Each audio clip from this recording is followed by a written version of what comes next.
Ողջույն բոլորին, ձեզ հետ Գևորգն է ու հերթական ամիսը լրանալուց հետո ես տեսանյութ եմ հրապարակում, բոլորդ էլ գիտեք, թե հիմա աշխատանքային ինչ վիճակում է, Փյունիկը խաղում է Եվրագավաթներում, 2 օր առաջ ենք վերադարձել բանից Հունգարիայից, որտեղ խաղում ենք Դեբրեցենի դեմ, շատ ծանր հանդիպում էր իրականում, բայց իմ այդ աշխատանքային պարտականությունները Եվրագավաթների հետ կապված շատանում են, իսկ ես ցանկանում եմ ամեն ինչ անել ոչ թե կիսատ, այլ լավ։ Դրա համար YouTube-ում կոնկրետ իմ ակտիվությունը շարունակում է կիսատ լինել, ինչի համար հայցում եմ ձեր ներողամտությունը։ Աշխարհի առաջնության վերաբերյալ խոսել եմ ընդհանուր Telegram-ում, այնպես որ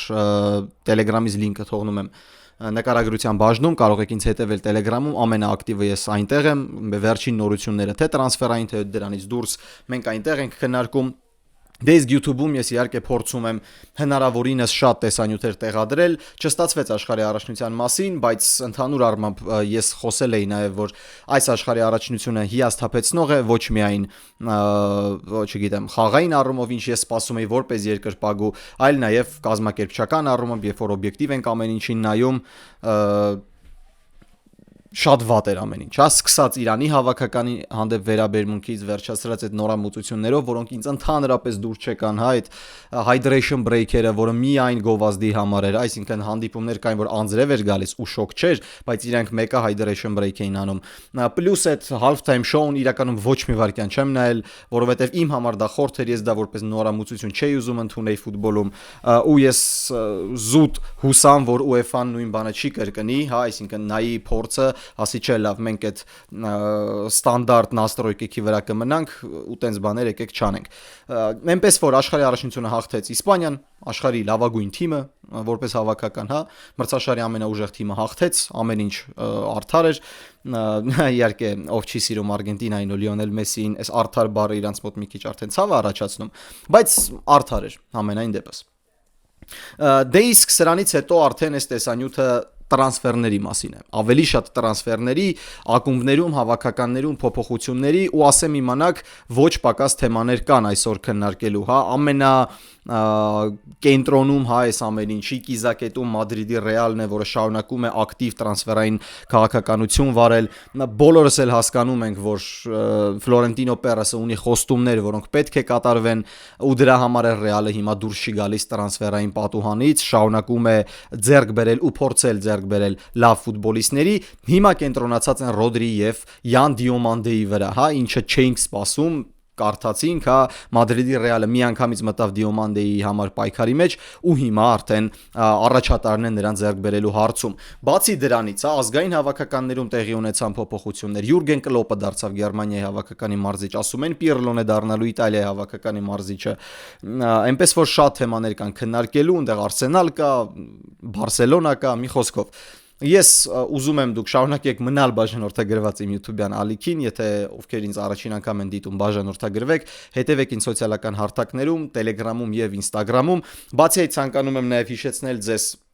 ֆուտբոլիստ խանութի մասին, ես այս մարզաշապիկը ձեռք եմ բերել նրանցից, շատ լավ որակ,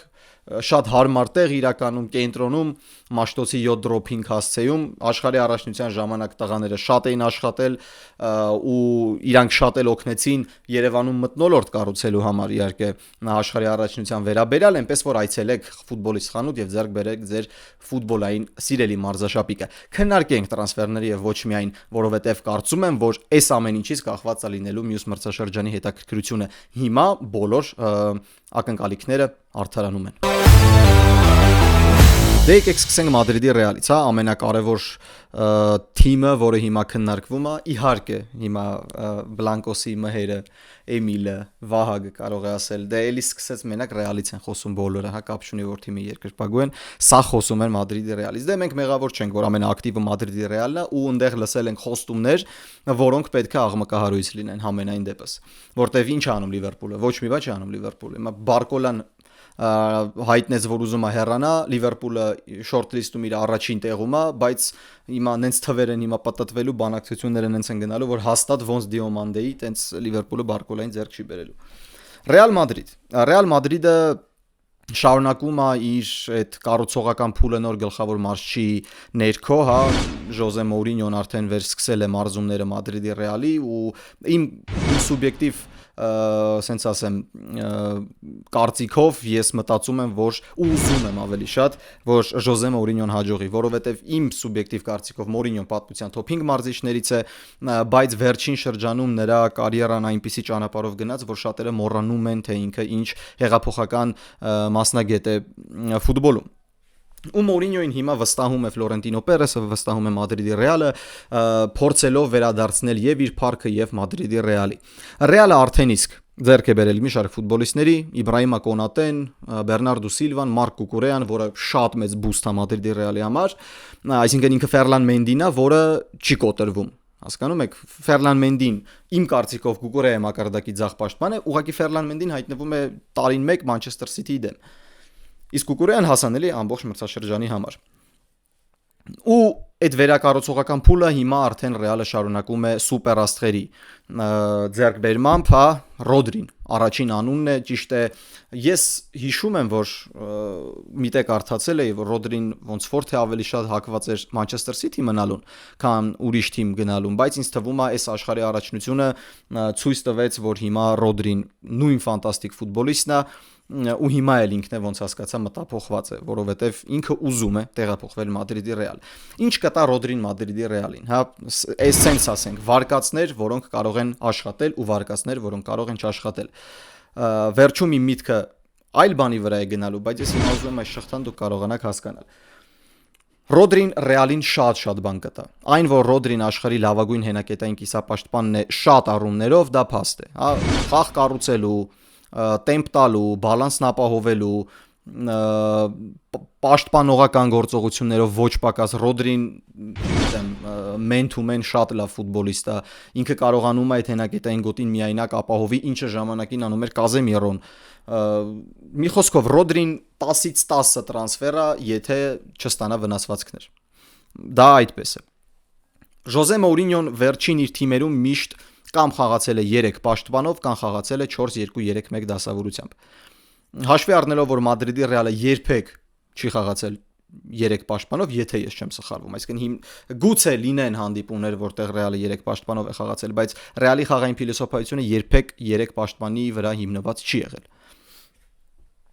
Դուրս է գալիս, որ Մորինյոն պետք է խաղա 4-2-3-1 դասավորությամբ։ Ու այստեղ ինձ շատ հետաքրքիր է լինելու մրցաշրջանի ընթացքում տեսնել, թե ինչպես է Ժոզե Մորինյոն կարողանում նախ խաղաժամանակի բալանս գտնել ֆուտբոլիստների մեջ ու ընտրել ճիշտ մեկներկային կազմ, որը կարող է առավելագույնը տալ։ Ինչու եմ դա ասում։ Կիսապաշտպանությունում Մադրիդի Ռեալում հիմա շատ ֆուտբոլիստներ են։ Իրոք շատ ֆուտբոլիստներ են, հա, կա Չուամենին, կա Վալվերդեն, կենտրոնում է խաղում Գյուլերը, հա, ինքը կարա եզր խաղա, բայց որպես տենց ավելի շատ օգտագործված ֆուտբոլիստ Գյուլերը կենտրոնի համար է։ Կա Գյուլեր, կա Բելինգեմ, կա Կամավինգա, այնտեղ Տիագո Պիտարչ կա, ես չգիտեմ արդյոք Պիտարչը կխաղա թե չէ, բայց ինքը իրան ցույց տվեց համենայն դեպս Արբելոային ժամանակահատվածում։ Չգիտեմ, եթե չեմ սխալվում, արդեն ազատվել են Սեբալյոսից, հա, եթե չեմ սխալվում, արդեն ազատվել են Սեբալյոսից, Սեբալյոսին դնենք մի կողմ, մի խոսքով, պլյուս դրան ավելանում է Ռոդրին ու Բերնարդո Սիլվան։ Կիսապաշտպանությունը շատ է, վաճառք պետք է։ Նշվում է, որ առաջին կիսապաշտպանը, որից կցանկանա ազատվի Ռեալը, դա Կամավինգան է, բայց Կամավինգան իր վնասվածքա սերությամբ, իր ոչ ստաբիլ ֆուտբոլով, չգիտեմ, կարևոր պահերին չկարողանալով իրան, չգիտեմ, կենտրոնացած պահել, շատ կոպիտ դիրքային սխալներ կատարել, սխալ որոշումներ կայացնել, բարդացնում է top ակումբ տեղափոխելուն, որովհետև Կամավինգայի համար Ռեալը իհարկե 20-25 միլիոն, 30 միլիոն չի վերցնի, առնվազն 60-65 միլիոն պետք է, իսկ 60-65 միլիոն վերջին 2 մրցաշրջանում շատ վատ իրեն ցույց տված Էդուարդո Կամավինգայի համար ոչ մեկ չի տա։ Այնպես որ դա մի փոքր բարդ գործընթաց է։ Եթե Ժոզե Մորինյոն ցանկանում է խաղալ Ռոդրիով ու կողքը ունենալ եւս մեկ ֆուտբոլիստի, այդ ֆուտբոլիստերից մեկը պետք է լինի, դա կամ Վալվերդեն է, կամ Չուամենին։ 10 համարի դիրքը զբաղված է իմ սուբյեկտիվ կարծիքով, որովհետև եթե խաղում ես 10 համարով, ընդ պիտի խաղա Բելինգեմը։ Ուրիշ տարբերակ չկա, հա, իրան փոխարինող թող լինի Արդա Գյուլերը, այնտեղ կա նաև Բրայմ Դիասը, մի խոսքով փոխարինողներ կան, բայց 10 համարը հիմնականը պետք է լինի հենց Բելինգեմը։ Ու երբ որ այնտեղ Չուամենի, Ռոդրի, Վալվերդե, սա շատ հետաքրքիր է, որովհետև ես չեմ կարծում, որ Չուամենի Վալվերդե զույգից մեկը կհեռանա, ու հիմա պետք է Մորինյոին գտնել այդ խաղային բալանսը, որը կստեղծի լավագույն մեկնարկային կազմը, ինչը շատ բարդ է, որովհետև ես ինձ պատկերացնելով գլխավոր մարզիչ Մադրիդի Ռեալը ինչ կատակներ են կանում, ես նայելով Չուամենին էլ Վալվերդին էլ երկուսին պետք է խաղացնեմ մեկնարկային կազմում, բայց եթե ձեռք ես բերում Ռոդրին, լավ, ես Ռոդրին էլ պետք է խաղացնեմ մեկնարկային կազմում։ Դա շատ ծանր գործընթաց է սուպեր աստղերի ու աստղերի մեջ գտնել այդ համերաշխությունը, խաղային համերաշխությունը, հա, թե խաղաժամանակի, թե կարևորության եւ այլն, որպեսզի դու կարողանաս հաջողել։ Ինձ թվում է դրա համար էլ կանչել է Ժոզե Մորինյոին Ֆլորենտինո Պերեսը, որովհետեւ սա շատ լուրջ կապ է։ Սկզբնական շրջանում ոչ մեկը չգիտեր, որ Մադրիդի Ռեալը այսքան տրանսֆերներ է անելու։ Գիտենք, որ պետք են, բայց մենք չգիտենք կանի այդքան տրանսֆերներ թե ոչ։ Բայց Ժոզե Մորինյոին առաջինային Մադրիդի Ռեալը հրավիրել էր հարթելու հանդերձարանում ստեղծված լարված իրավիճակը, որովհետև մենք գիտենք, որ այնտեղ լարված իրավիճակ է։ Հրապարակումներ եղան, որ հիմնական, այսպես ասած, ներքին կոնֆլիկտը Ջուդ Բելինգեմի ու Կիլիան Մբապեի միջև ու աշխարհի առաջնության 3-րդ տեղի համար պայքարում Բելինգեմն ու Մբապեն ոնց որ տենց իրար չեն էլ բարևել կամ բարևելուց էլ շատ լավ չեն բարևել։ Ես չեմ տեսել այդ պահը, ինձ տղերքը ասեցին, բայց դա արդեն բացահայտ կոնֆլիկտ է թիմի ներսում երկու շատ կարևոր ֆուտբոլիստների միջև։ Ու Մորինյոին դրա համար են հրավիրել։ Հիմա բացի նրանից, որ Մորինյոն պետք է լավագույն կազմ ընտրի, տեսնի ով է որ դիրքում հիասքանչ այս պայի դրությամբ, որպեսի կատարի իր ընտրությունը, Մորինյոն հիմա 3 խնդրի առաջ է կանգնած լինում, որը իմ կարծիքով լուծել է, եթե դու Մորինյոն ես, եթե դու կարողանաս հիշել քո լավագույն տարիները։ Առաջինը ճիշտ կազմ ընտրել, այնպես որ բոլոր ֆուտբոլիստները խաղա ժամանակ ստանան ու մոտիվացիայի կորուստ չունենան։ Թիմի հանդերձարանը ուղղել կոնֆլիկտներից ու հնարավոր կոնֆլիկտներից, եւ երրորդը փորձել առավելագույնս ինտեգրել այն ֆուտբոլիստերին, որոնք ձեռք է բերել ակումբը, որովհետև մենք գիտենք, որ Մադրիդի Ռեալում պատմությունով, եթե նայում ենք այն ֆուտբոլիստերին, որոնք ձեռք է բերում Ռեալը, չեմ ուզում ասել ստիպում են, բայց այնպես է ստացվում, որ իրանք պիտի խաղան, իրանք պիտի խաղաժամանակ ստանան։ Եթե օրինակ Բեռնարդո Սիլվան կարող է լինել պայստային ֆուտբոլիստ, որը Մոդրիչի կարգի, Մոդրիչի վերջին 2 մրցաշրջանների դերը կատարի, ապա օրինակ Ռոդրին եթե գա պետքա մեկնարկային կազմում լինի, Յան Դիոմանդեն պետքա գա ու պիտի լինի մեկնարկային կազմում, Էլով եկավ Կոնատե, պետքա Կոնատեն որ լինի մեկնարկային կազմում, որովհետև Ռյուդիգեր, Միլիտաո իրանք սենց արդեն կամած կոտրվող պաշտպաններ են, հա, Միլիտաոն վնասվածքներ է շատ ստանում, Ռյուդիգերը խաղամակարդակն է իջեցրել, Կոնատեն էլ պետքա խաղա այնպես, որ Կուկուրեան եկավ, այո, ինքը պետք է խաղա։ Այդ դեպքում ինչ ենք անում նախորդ մրցաշրջանում ոչ պակաս մեծ թվով ձեռք բերած Ալվարո Կարերասին, որովհետև արդյոք Կարերասը կհամաձայնի լինել Կուկուրեայի բեքափը։ Մի խոսքով, Ժոզե Մորինյոյի առջև դրված է շատ լուրջ պատասխանատվություններ, ես կասեի, որոնց տակից ինքը պետք է մաքուր դուրս գա։ Դե իսկ Ռոդրի ձեռքբերումը ես կարծում եմ հիասքանչ է։ Ֆուտբոլային առումով հիասքանչ է ու աշխարհի առաջնությունը դա հերթական անգամ ապացուցեց։ Շատ հետաքրքիր է, որ Ռոդրին, որը ոսկե գնդակ ստացավ, քարկոծվում է Ռեալի երկրպագուների կողմից, իսկ հիմա որ գալիս է Ռեալ, ինքը կրկին դարձավ, չգիտեմ, generational կիսապաշտպան, էլիտար։ Դա մի քիչ ուրիշ կողմից եթե պետք է նայես, բայց եթե ֆուտբոլային առումով ես նայում, հիասքանչ է Ռոդրին։ Դե իսկ Յան Դիոմանդեի տեղափոխությունը Մադրիդի Ռեալ հնարավոր տեղափոխությունը, դա ուղիղ ակնարկ է Վինիսիուս Ջունիորին, որ տես եղբայր, համաձայնվիր մեր պայմաններին, եթե չէ, կամ մենք կվաճառենք քեզ այս տրանսֆերային պատուհանի ընթացքում, կամ էլ դու մյուս տարի կգնաս անվճար։ Մենք արդեն իսկ նայում ենք ֆուտբոլիստի, որը կարող է քեզ փոխարինել։ Ինքը ունի լավ պերսպեկտիվա, ինքը շատ երիտասարդ է, ոնց դու եկար ժամանակին Մադրիդի Ռեալ նույն տարիքի, ինքը ի տարբերություն քեզ կարողանում է խաղալ 2 եզրերում էլ, ինքը 2 ոտքերով էլ լավն է, նույնչափ արագ է, այնպես որ դու մտածիր։ Սա ուղիղ ակնարկ է Վինիսիուս Ջունիորին։ Դիոմանդեն հիասքանչ է, ու Դիոմանդեն պլյուսը նաև նրանով Վինիսիուսից, որ ինքը չունի այն մեդիան ու PR-ը, որ կարողանա ազդել Կիլիան Մբապեի հետ պայքարում որպես առաջատար ֆուտբոլիստ։ Այնտեղ մնում է, եթե Վինիսիուսը գնաց, մնում է Մբապե ու Բելինգեմ։ Իսկ հաշվի առնելով թե ինչ արդյունավետություն է տալիս Կիլիան Մբապեն նույնիսկ տիտղոս չնվաճած Մադրիդի Ռեալում, դա իհարկե արդեն իսկ խոսում է թե ով է լինելու առաջին դեմքը։ Դիոմանդեն շատ լավ ձեռքբերում է։ Դիոմանդեն, չգիտեմ, Մադրիդի Ռեալը երևի ցույց տվեց հերթական անգամ, որ կա չէ խոսույթ, եթե Ռեալը մտնում է մի ֆուտբոլիստի համար պայքարի մեջ, ինքն է հաղթում է։ Որովհետև Ռեալում խաղալը դա, չգիտեմ, էլեգանտություն է։ Ու Դիոմանդեն շատ արագ ընտրեց Մադրիդի Ռեալը, ոչ թե ընտրեց Մադրիդի Ռեալը, այլ առաջնահերթություն սկսեց տալ հենց Ռեալին, որովհետև PSG-ն պայքարի մեջ է։ PSG-ն էլ այնտեղ բարդ իրավիճակում հայտնվում։ Հեսա դրա մասին էլ կխոսանք, երբ որ անցնենք Պրեմիեր լիգային։ Բայց կոնկրետ այս իրավիճակում Ռեալը իր անվան ծանրակշռությամբ կարողանում է երկու կարևոր իր թիմի համար ֆուտբոլիստներ բերել։ Երկուսն էլ դիրքային առումով շատ կարևոր։ Սպասենք Մադրիդի Ռեալին։ Տեսնենք ինչ իրադարձություններ են զարգանում։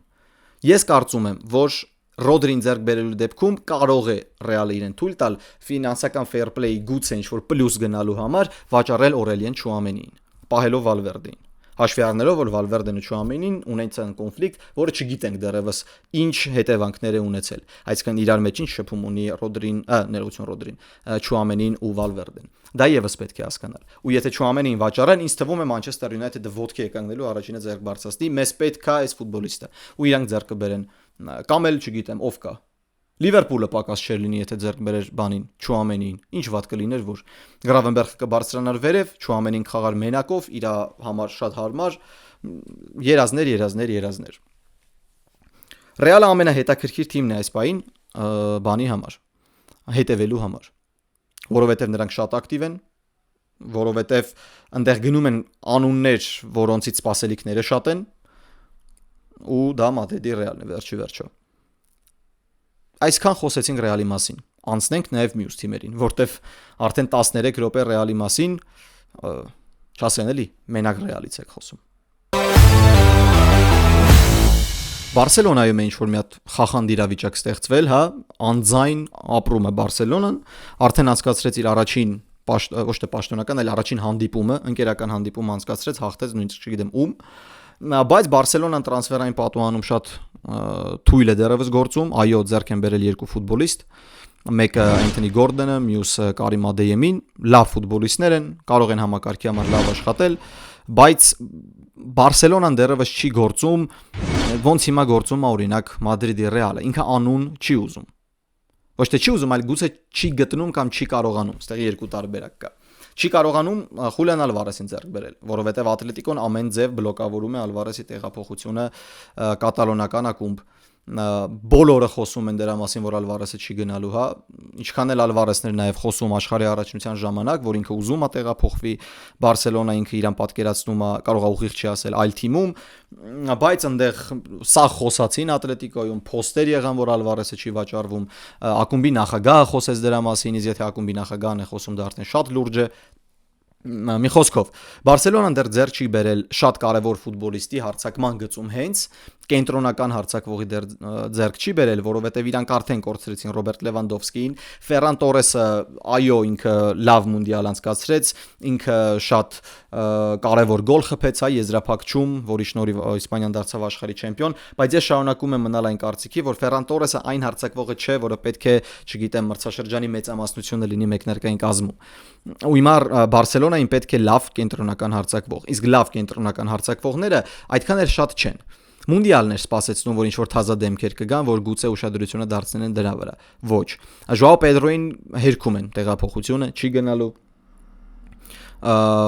Խուլիան Ալվարեսը չի ստացվում։ Դե իսկ հիմա այն ժամանակահատված, նա շատ ճիշտ ժամանակահատված է ձեռք բերելու մի հատ աստղային տղայի հարցակման գծում, որը կբերի, չգիտեմ, 20 գոլ առնվազն։ Ոնց անում էր Լևանդովսկին, ինչ Բարսելոնայում էր։ Հա տարիքը կապ չուներ Լևանդովսկի համար, ինքը այդ 20 գոլը ապահովում էր։ Այդտենց ֆուտբոլիստ է պետք։ Իդեալական տարբերակ իհարկե Հոլանդն է, բայց Հոլանդը չեմ պատկերացնում հիմա, որ Բարսելոնան կարող է ձեռք բերել Հոլանդին։ Վլահովիչին ես կուզեի տեսնել, այնտեղ բանակցություններ կար, չէ՞, ինչ որ Սորլոտի հետ կապված։ Աշխարհի առաջնությունում տենց փայլող տղա չկար։ Ես իրականում շատ կուզեի Լաուտարո Մարտինես։ Ես իրականում կուզեի Լաուտարո Մարտինեսին Բարսելոնայում, որովհետև հա ինքը տենց երկրորդ հայկում շատ բոյով չի որ պայքարի, բայց ինքը գոլեր խփում է գլխով, ինքը կիլեր է Տուգանային հրապարակում։ Այդտենց ֆուտբոլիստ է պետք Բարսելոնային, որը դեռևս չի կողմնորոշվել։ Սա ահազանգ է ինձ թվում է։ որպեսի մենք եւս լինենք ուշադիր Բարսելոնային, որովհետեւ միայն հարցակման գիծը չէ, որ ունի խնդիրներ։ Ֆրենկի դե Յոնգը ստացավ վնասվածք, եւ առնվազն 5-6 ամիս էլի չի խաղալու, վերադառնալու 27 թվականի սկզբին։ Մի տեսակ Ֆրենկի դե Յոնգի հետ կապված արդեն չկան ակնկալիքներ, ինչը շատ ցավալի է, որովհետեւ հիշում ենք այդ ֆենոմենալ 18-19 մրցաշրջանը Այաքսի, որտեղ դե Յոնգը իր անունը հանեց, հետո Բարսելոնան ինչքան վճարեց, 75 վճարեց, 80 միլիոն վճարեց դե Յոնգի համար, եկան Մեսսի հետ պիտի խաղային ակնկալիքները մեծ էր, հետո եկավ վնասվածք, հետո էլի վնասվածք, հետո վերադարձավ, սկսեց լավ խաղալ, էլի վնասվածք, հետո էլի վերադարձավ, էլի վնասվածք, ու դու այդ ժամանակահատվածում, երբ որ ֆուտբոլը շատ արագ է զարգանում, դու նայում ես նոր ֆուտբոլիստների, դու նկատում ես նոր աստղերի, նոր տաղանդների, ուշադրությունդ կենտրոնանում է իրանց վրա։ Այն ովքեր որ տաղանդ են ու իրանցից սպասելիքներ կան, այդ վնասվածքների պատճառով գնում են երկրորդ պլան։ Եվ Ֆրենկի դե Յոնգը այդ առաջնային դեմքերից է, որը գնաց երկրորդ պլան, իմ սուբյեկտիվ կարծիքով։ Դե Յոնգը այո, երբ որ վնասվածք չունի, ինքը շատ լավ ֆուտբոլիստ է։ Բայց ցավալին այն է, որ դե Յոնգը շատ է վնասվածք ստանում, ու մենք չենք հասցնում վայելել ու հիշել այդ ֆենոմենալ ու շատ լավ ֆուտբոլիստին կիսապաշտպանության գծում։ Ու դա էլ բերում է նրան, որ այլևս ակնկալիքներ մեծ չկան Ֆրենկի դե Յոնգի նկատմամբ։ Ու հիմա Բարսելոնան պետք է լուծի նաև այդ հարցը, կիսապաշտպանությունում գտնել դե Յոնգին փոխարինող։ Եթե կա հիմա տարբերակ, ես փորձում եմ ուղղակի հիշել, Կասադոն չէ, այդ մակարդակը չի, Ժերար Մարտիններ խաղում հենակետային գոտում չէ, այն մյուս երիտասարդը ով էր նոր Բուսկեցներ, բայց անունը հաստատ չեմ հիշի։ Ինքը գուցե կարող, Մարկ Բեռնալը գուցե կարողանա խաղալ հենակետային գոտում Պեդրիի հետ, բայց ինչքանով է հերիք ֆիզիկականը Մարկ Բեռնալի խաղալ այդքան հանդիպումներ։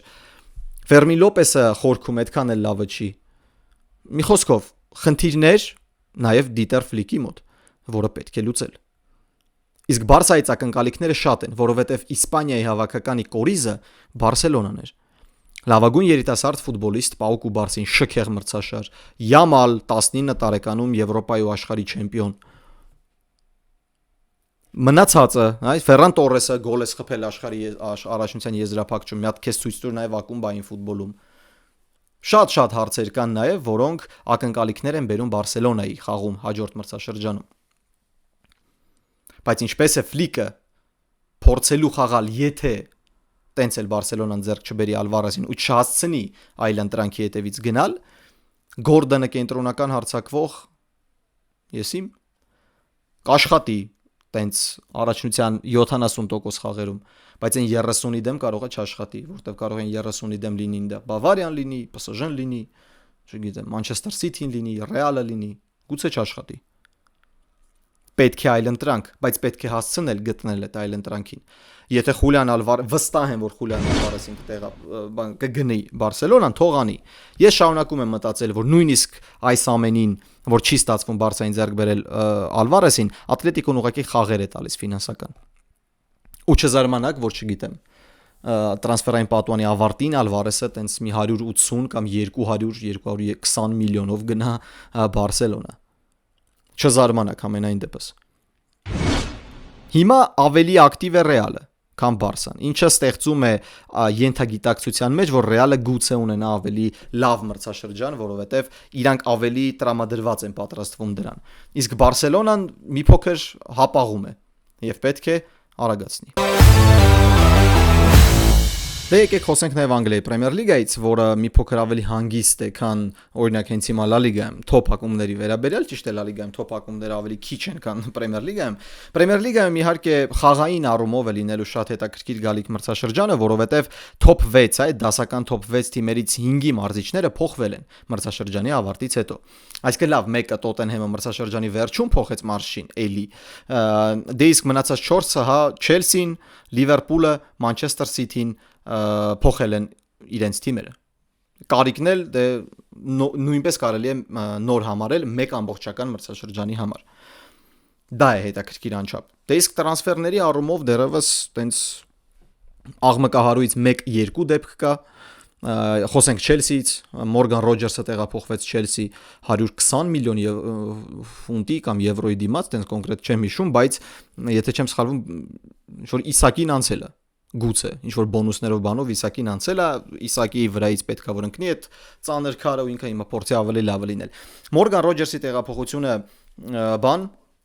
Չելսի իհարկե կարելի է տենց 5-ին գումարած նշանակել 10 բալային սանդղակով չէ իհարկե,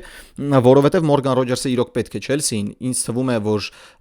բանը Չաբի Ալոնսոն փորձելու է վերադարձնել Բայերյան խաղաոճը Չելսիում, դրա համար էլ իրան պետք էր Ջակա, բայց Ջական չտեղափոխվեց Չելսի, մնաց Սանդերլենդում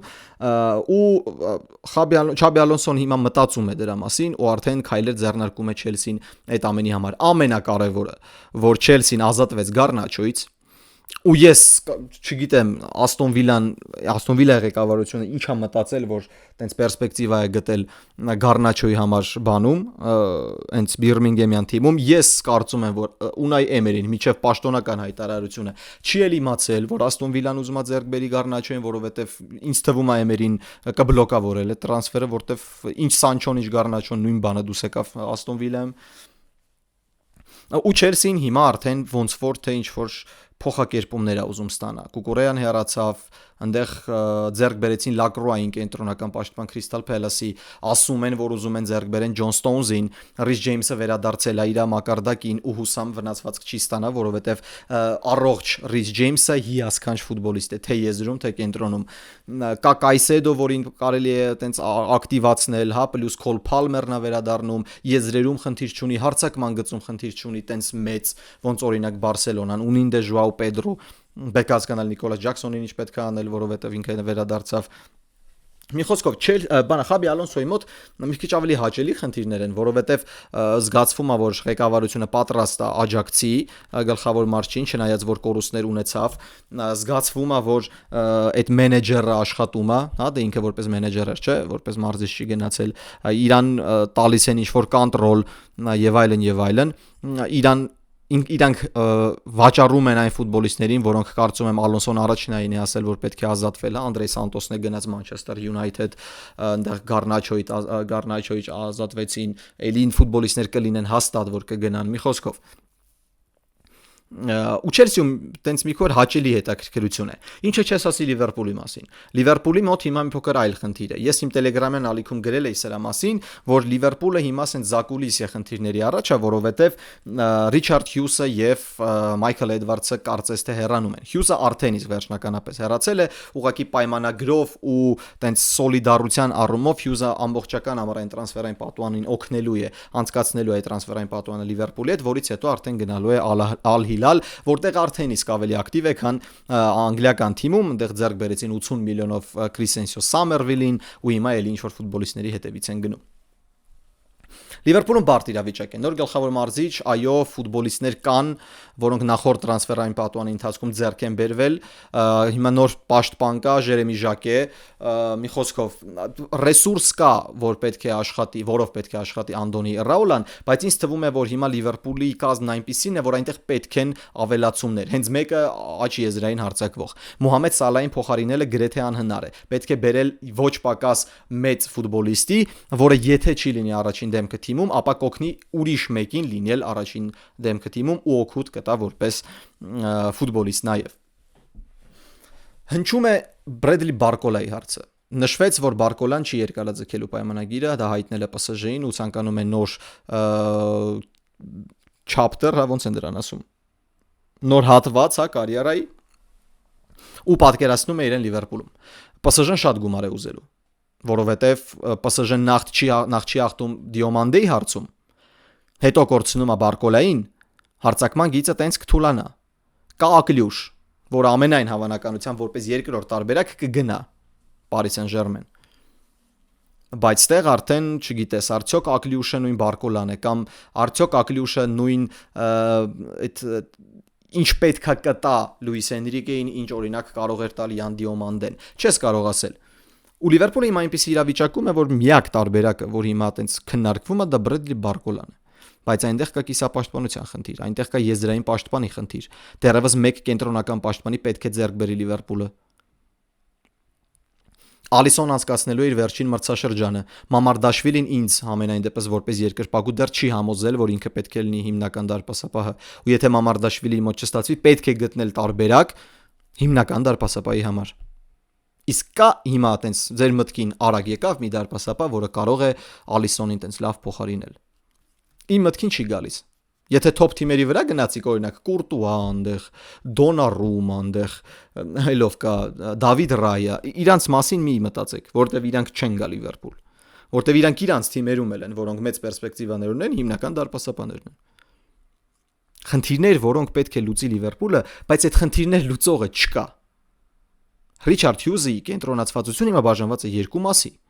Իսկ երբ որ դու գնում ես նոր աշխատատեղ, բայց դու ես աշխատատեղից դեռ դուրս չես եկել, ավտոմատ քո մոտիվացիան գնում է այնտեղ, ոչ թե ստեղ։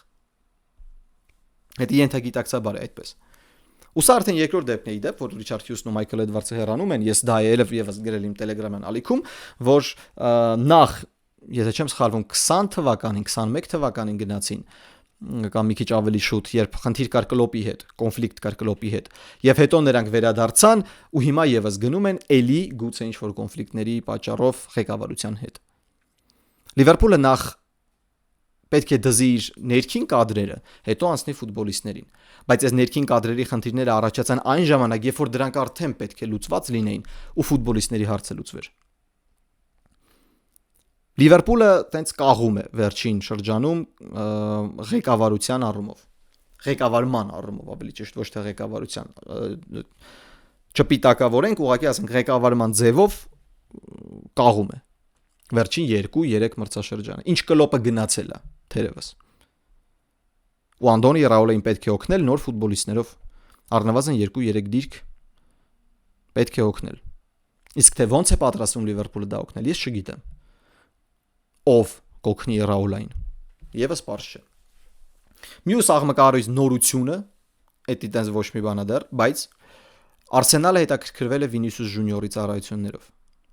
Ու սա լավ շղթա է, որովհետև Վինիսիուս Ժունիորը Պրեմիեր լիգայում, եթե ինքը ունենա տրամադրություն ու ինքը այդ իսպանական սադրանքը չլինի ստեղ, ոչ թե իր սադրանքը, այլ իր նկատմամբ եւս։ Վինիսիուս Ժունիորը, չգիտեմ, ահուսարսափն է դառնում Պրեմիեր լիգայի Էդեն Ազարից հետո։ Այդ տեսակի ֆուտբոլիստով։ Էդեն Ազարից հետո Վինիսիուսը դառնալու է Պրեմիեր լիգայի ահուսարսափը։ Բայց սա դեռ բան է, հետաքրքրություն է։ Որովհետև գուցե տրանսֆերի համար Արսենալը կամ ինչ-որ մի հատ թիմ Պրեմիեր լիգայում վճարի 120 միլիոն։ Այն աշխատավարձը, որը Վինիսիուսն է ուզում, ոչ մի թիմ չի տա Պրեմիեր լիգայում։ Որովհետև այնտեղ ամեն ինչը ուրիշ ձև է մի քիչ աշխատում։ Վճարման ձևերն են ուրիշ ձև աշխատում։ Ես ուզում եմ Վինիսիուսին տեսնել Պրեմիեր լիգայում։ Բայց Վինիսիուսն էլ պետք է ինչ-որ զիջումների գնա։ Բայց դե եթե գնում է զիջումների, նա զիջումների գնա ու մնա Մադրիդի Ռեալում։ Իսկ երբ Ռեալը ձեռք բերեց Դիոմանդեին, իրանք արդեն կմտածեն լրջորեն քեզ վաճառելու մասին։ Առաջարկներին շատ ուշադիր կհետևեն։ Արդյունքում տուժեց Վինիսիուսը։ Մբապեն հաղթեց էլի։ Բայց հաղթեց, եթե նայենք անձնական, տենց ֆուտբոլիստի առումով, շատ արդարացիորեն։ Վինիսիուսը բանին էր լավ, մունդիալին էր լավ, բայց նախորդ մրցաշրջանը Վինիսիուսի լավը չէր։ Ու Վինիսիուսը այլևս այն իմպակտը չունի, ինչ ունի օրինակ հիմա Կիլիան Մբապեն, ինչ ուներ ժամանակին։ Նույնիսկ երբ կար Կարիմ Բենզեման։ Բայց Մբապեն սիրում է մենաշնոր ու դեռևս հաղթում է այդ մենաշնորի մեջ։ Անգլիայի Պրեմիեր լիգայում ասովել այսքանը, շատ բան էլ չկա քննարկելու։ Դե իսկ վերջում էլ եկեք սենց մի կտորով էլ խոսենք հավաքականների փոփոխությունների մասին։ Նախ Իտալիան, որը մերժում ստացավ եւ Կարլո Անչելոտից եւ Պեպ Գվարդիոլայից, կարծես թե գնում է Անդրեա Պիերլոյի հետևից, հա։ Իտալիայի հավաքականու, ընդհանրապես իտալական ֆուտբոլում ինչ-որ մի հատ աղետը շարունակվում է սխալ որոշումների, սխալ եզրակացությունների, սխալ ընտրությունների եւ այլ տենց թեմաների շուրջ, որ գիտեք ինչ, եթե դուք հեռացնում եք Գատուզոին, դուք այնտեղ ֆեդերացիայի նախագահով եք փոխում, նորը գալիս է, ինչ-որ բաներ է խոստանում, ու վերջում գալի կանգնում եք Անդրեա Պիերլոյի տարբերակին, ուրեմն դուք ինչ-որ լուրջ խնդիրներ ունեք այստեղ։ Որովհետև էական տարբերություն Գատուզոյի Պիերլոյի, չնայած որ Գատուզոն ավելի մեծ կարիերա ունի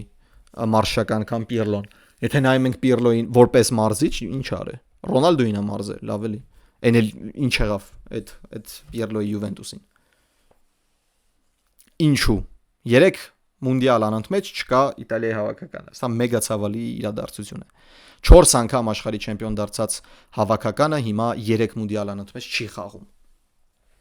Կուրասան վերջին 3 մունդիալներին ավելի շատ է եղել, քան Իտալիայի հավաքականը, բա։ Բա ու հիմա որոշում Անդրեա Պիերլոն։ Չգիտեմ ուր է տանելու այս ամեն ինչը Իտալիայի հավաքականին, բայց ոչ խաղային պոտենցիալ ունեն, ոչ այնպիսի ֆուտբոլիստներ ունեն, որոնց առանձին են հետևում։ Սուպեր աստղ չկա Իտալիայում։ Մարշչական խնդիր կա, ղեկավարության խնդիր կա, ինչ որ Հայաստանը հիշացնում։ Բա դե իսկ վերջում էլ Գերմանիա։ Յուրգեն Կլոպը դարձավ Գերմանիայի ազգային հավաքականի գլխավոր մարզիչ, ինչը շատ հաճելի է լսել որպես երկրպագու։ Ես կարոտել եմ Կլոպին տեխնիկական գոտում, ես էլի եմ ուզում դա տեսնել ու Եվրո 2028-ը դրանից առաջ էլ ազգելի լիգա եւ այլն, դա եւս նայելու եմ։ Խոշոր մրցաշարում, մեծ մրցաշարում Յուրգեն Կլոպին որպես ազգային հավաքականի գլխավոր մարզիչ տեսնելը դա իհարկե շատ այլ հետաքրքրություն է ունենալու։ Բայց Յուրգեն Կլոպը գալով Գերմանիայի ազգային հավաքականի գլխավոր մարզչի պաշտոնին իրականում շատ է համապատասխանում այդ ամեն այն խնդիրներին, որոնք Գերմանիայի հավաքականը եւս բախվել է, որովհետեւ Գերմանիայի ֆուտբոլի զարգացման մեջ կարծես թե եւս կան խնդիրներ։ Ուստեղ էլ ֆեդերացիայում կան խնդիրներ։ Եթե հարցնեք լավ դու ինչ գիտես, ընկերներ, 2027 թվականին Գերմանիայի հավաքականը պաշտոնապես կրելու է Nike արտադրության մարզաշապիկներ։ Adidas-ը գերմանական է, Puma-ն գերմանական է։ Ունենալով սեփական մեգա բրենդը Adidas-ը, դու հրաժարվում ես, որ Ամերիկայի բրենդի տակ հանդես գաս։ Ես չեմ հասկանում։ Գուցե ընդ ամենայն հավանականությամբ ֆինանսական լուրջ տարբերություն է եղել։ Դրա համար են ընտրել Nike-ը։ Բայց եթե ազգայինով ես նայում, չէ, սխալ որոշում էր։ Ուտերից ես կարամ ենթադրեմ, որ ֆեդերացիայում ամեն ինչ շիվոր նորմալ է։ Յուրգեն Կլոպը շատ համապատասխան է Գերմանիայի հավաքականին այն առումով, որ այնպես ինչպես այն ակումբային ֆուտբոլում, որ Կլոպը եղել է, Mainz, Borussia, Liverpool, այնպես էլ ազգային հավաքականում ներկա պահին չկային սուպերաստղեր։ Կլոպը սարքում է սուպերաստղ։ Հիմա կասեք Բորուսիայում Լևանդովսկի կար, Բորուսիայում Ռոյս կար, Գյոցե կար, ինքն է սարքել այդ մարդկանց Գյոցե ու Ռոյս։ Թե չէ, նես չի իրանք տենց արդեն մեծանուն էին։ Ու հիմա Գերմանիայի հավաքականում այդպիսի իրավիճակ է։ Չկա ֆուտբոլիստ, որ կարող է տենց առանձնանալ որպես սուպերաստղ։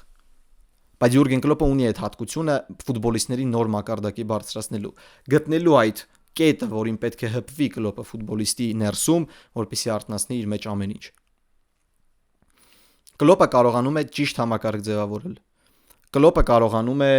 միջին մակարդակի ֆուտբոլիստին շատ մեծ բուստ տալ։ Կլոպը առաջացնում է մրցակցություն, առողջ մրցակցություն, որովհետև եթե դու կարողանում ես Սալահ, Մանե կառավարել մեկ ֆուտբոլիստով ունենալով արանքում, ամեն ինչ, որոնք երկուսն էլ տենց գոլ խփող են, գոլեադորներ էին։ Դու կարողանում ես իրանց կառավարել 7-8 տարի, որ իրանք ֆանտաստիկ ֆուտբոլ խաղան, ուրեմն դու իրոք այդ տեղի համար ես։ Բայց Յուրգեն Կլոպը միշտ յուրահատուկ է մոտենում ամեն ինչին։ Ու Յուրգեն Կլոպը նաև յուրահատուկ մոտեցավ այս հարցին Գերմանիայի հավաքականում։ Առաջին ասուլիսը, եթե դուք Կլոպի դիտել եք, ինքը շատ ուրիշներին կթվա պաշտպանողական, բայց շատ լավ հարձակում էր դա։ Կլոպն ասում է, ես եկել եմ ոչ թե իմ համար գլխավոր մարզիչ, այլ ձեր համար։ Ես տեսել եմ